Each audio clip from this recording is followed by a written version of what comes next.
પ્રભારી મંત્રી કુંવરજી હળપતિના અધ્યક્ષસ્થાને મળેલ આયોજન મંડળની બેઠકમાં ₹13 કરોડના ખર્ચે 619 કામ મંજૂર કરાયા હતા।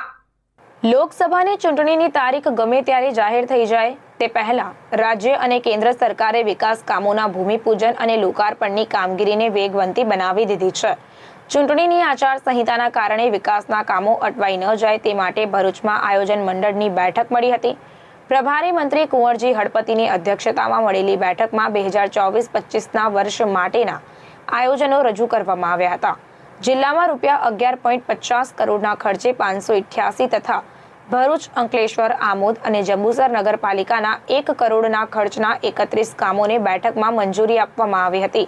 આમ જિલ્લામાં 13 કરોડના ખર્ચે 619 જેટલા કામો મંજૂર કરી દેવામાં આવ્યા છે, જે અંતર્ગત 7મી તારીખે મુખ્યમંત્રી ભૂપેન્દ્ર પટેલની હાજરીમાં ભરૂચ જિલ્લાના અનેક વિકાસ કામોના ભૂમિપૂજન અને લોકાર્પણ માટેનો તખ્તો ગોઠવવામાં આવી રહ્યો છે અને તેના માટે વહીવટીતંત્ર તરફથી તૈયારીઓ પણ શરૂ કરાઈ છે।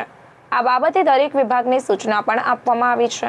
પ્રભારી મંત્રીએ આયોજન મંડળ હેઠળના મંજૂર થયેલા કામોને પ્રાથમિકતા આપી સમય મર્યાદામાં પૂર્ણ કરવા જણાવ્યું હતું। બેઠકમાં 15% વિવેકાધીન સામાન્ય જોગવાઈ હેઠળ ₹930.3 લાખના 15% વિવેકાધીન યોજના હેઠળ તથા TASP જોગવાઈ હેઠળ ₹137.25 લાખ તથા SCSP જોગવાઈ હેઠળ ₹56.25 લાખ વિકાસના કામોની મંજૂરી આપવામાં આવી છે।